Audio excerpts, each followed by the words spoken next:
Hello everyone.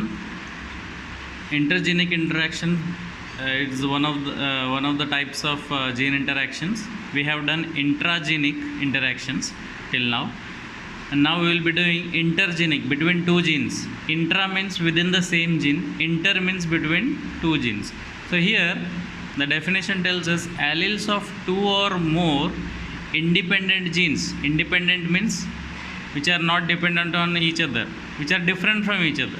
So alleles of two or more independent genes or different genes interact to produce a phenotypic expression different from normal expression. That means what is happening is here these alleles of different genes, they are interacting with each other, and they are producing a phenotype. That means the observable character which is different from the normal character.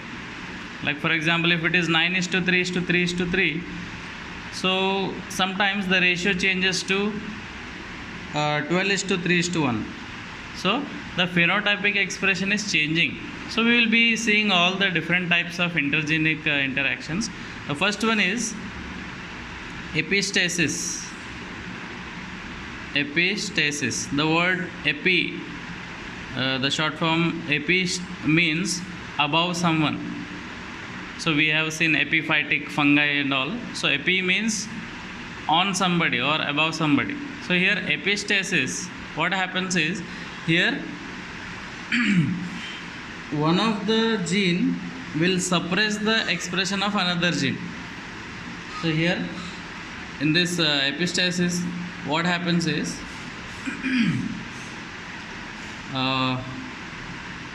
one gene suppresses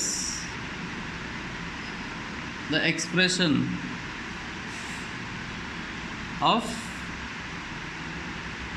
other gene, other independent gene, we can say. So one gene is suppressing the expression of other independent gene. So here we can take the example, for example 9:3:3:1 ratio, that is round yellow. I'm talking about Mendel's pea plant, okay, seed shape and seed color, round yellow. Then we have wrinkled yellow, then we have green round, then we have wrinkled green.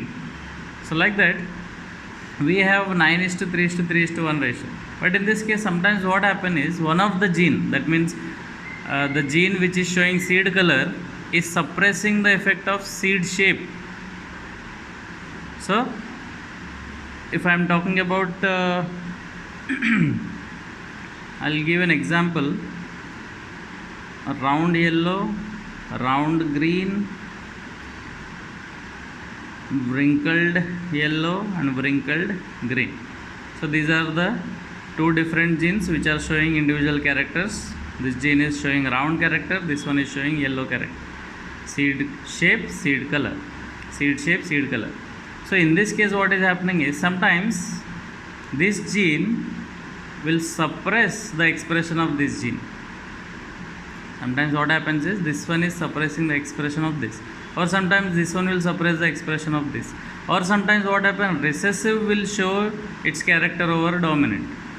So epistasis is nothing but one gene suppresses the expression of other independent gene. So this is not dependent on this, but still it is suppressing, putting it down. That means this one is showing its dominant nature, above nature. So this is showing over this one.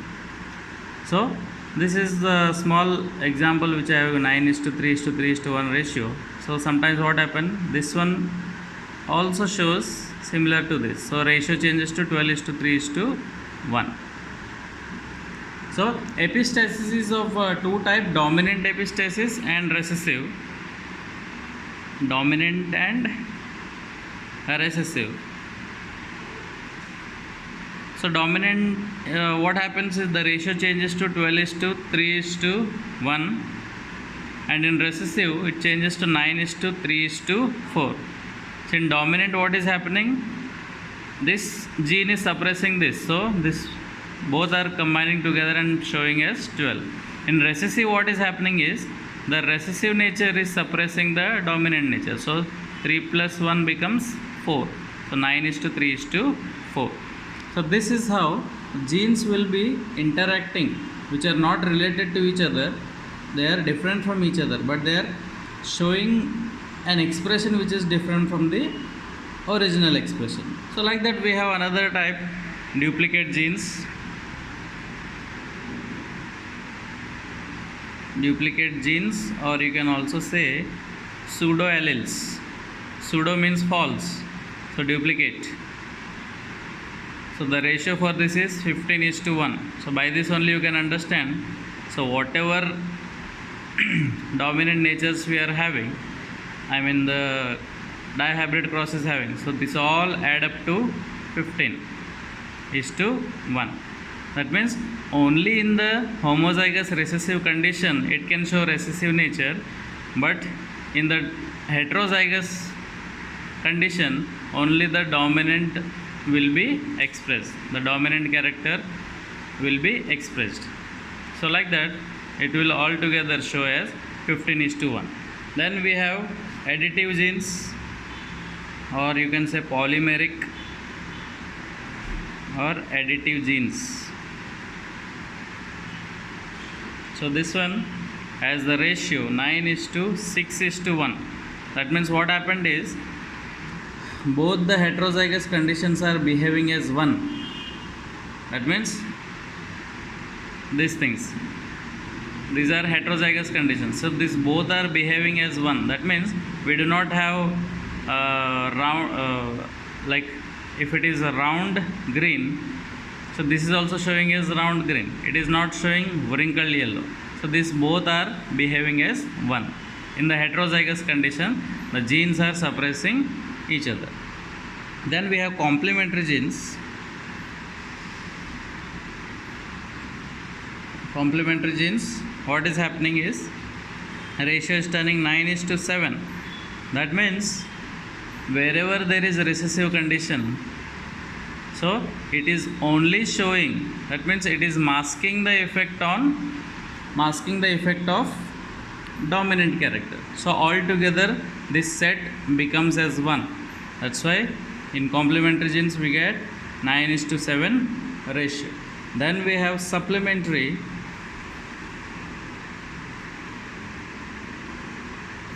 We have supplementary genes,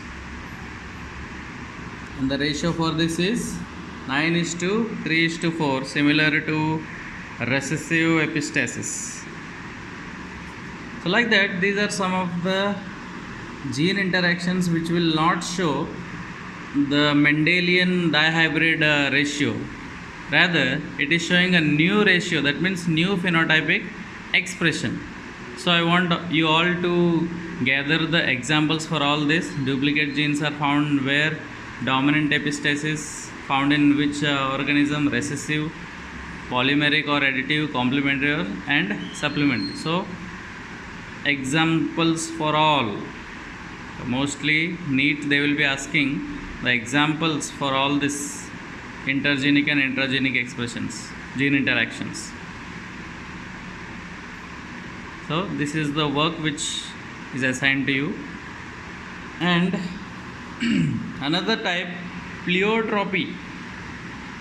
So another type of gene interaction is pleiotropy. Pleiotropy is nothing but it is a condition in which one gene or a single gene influences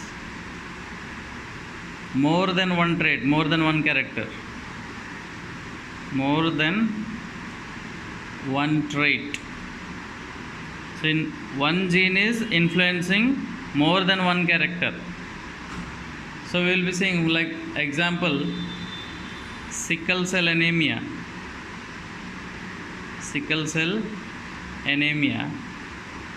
What happens in sickle cell anemia? The genes which cause this disease, So whatever gene is responsible for this sickle cell anemia, what it is doing, it is altering type of hemoglobin.